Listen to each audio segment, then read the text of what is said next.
semuanya ditemukan berjenis kelamin betina. Jadi kok nggak ada jantannya?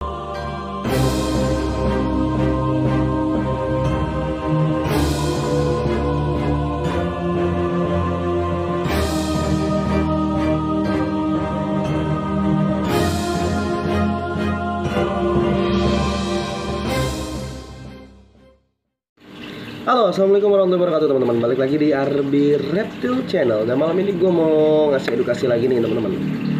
Nah, thank you banget yang sebelum gue ngasih edukasi, gue mau ngucapin terima kasih dulu buat teman-teman yang terus pantau channel gue, channel edukasi yang mungkin agak membosankan, tapi insya Allah bermanfaat buat teman semua. Dan bisa kapan saja teman gunakan atau teman pakai ketika memang membutuhkan identifikasi atau temuan ular yang pernah saya bahas di konten tiap kontennya. Nah,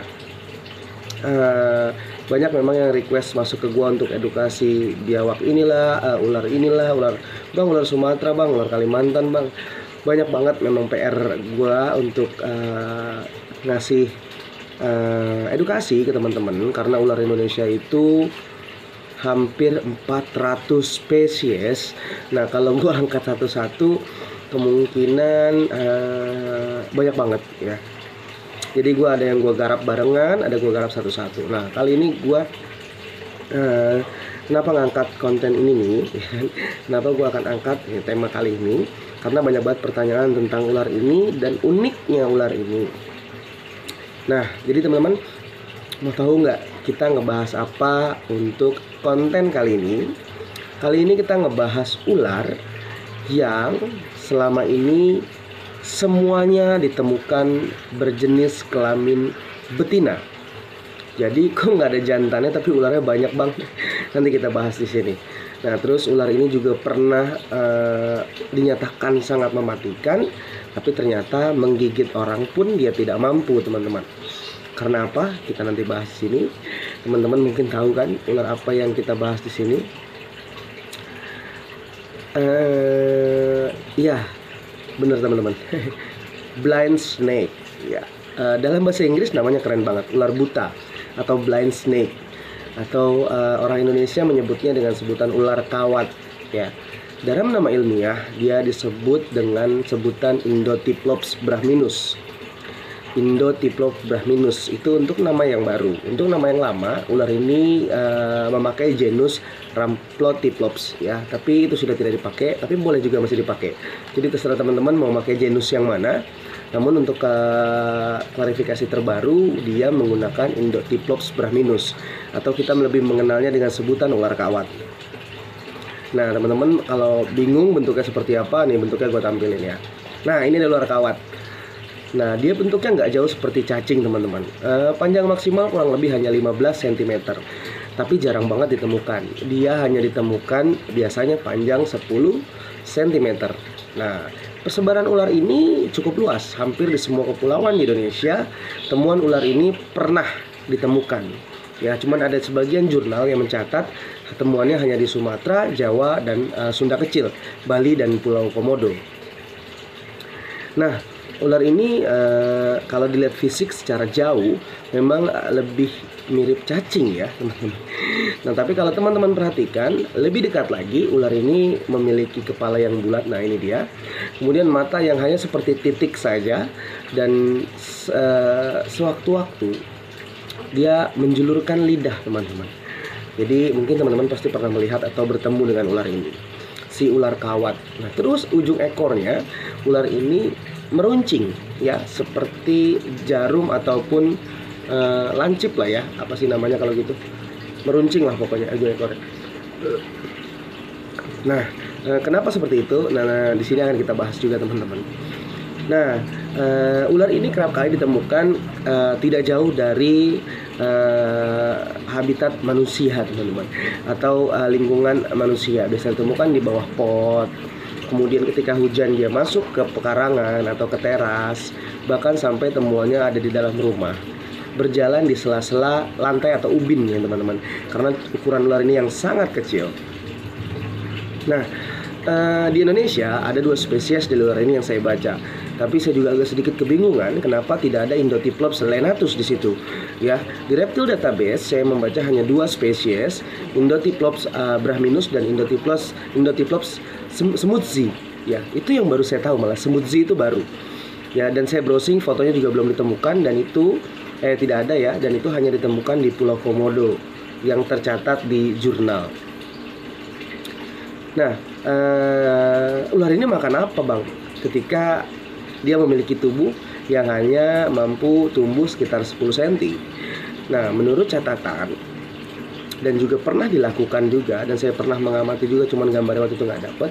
Ular ini memakan keong-keong putih yang ada di bawah pot, larva semut, dan cacing kecil. Nah, kemudian ujung ekor yang lancip itu untuk apa?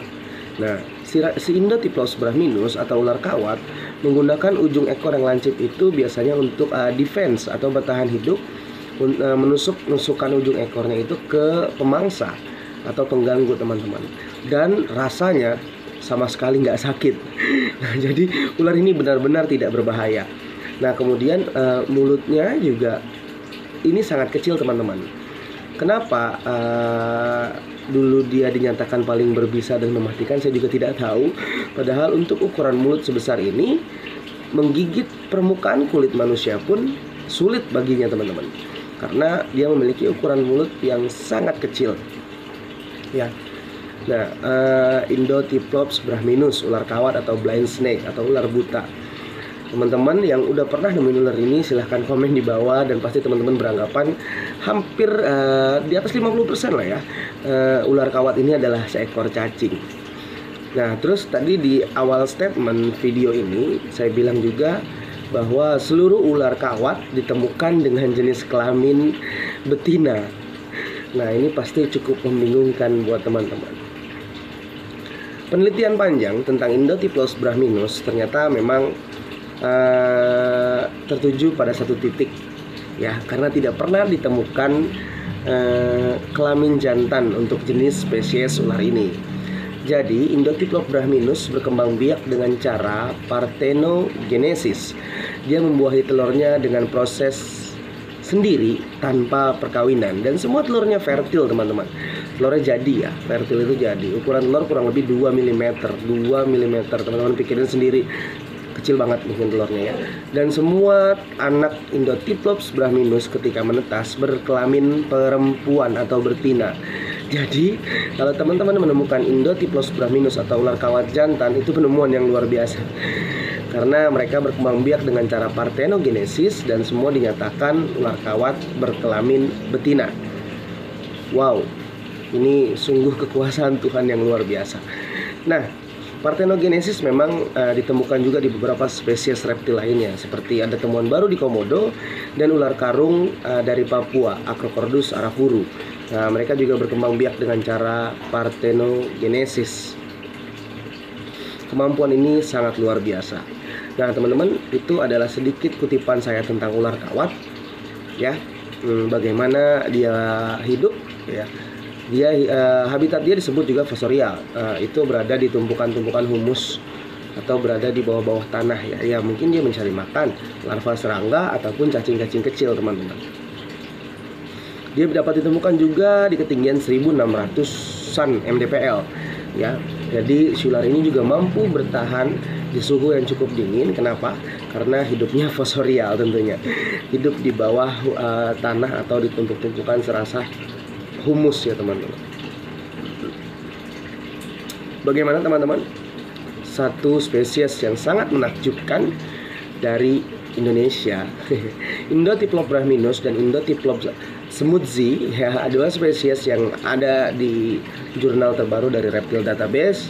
Ular kawat, ular buta, blind snake, ular yang semuanya berkelamin betina dan termasuk ular terkecil di dunia.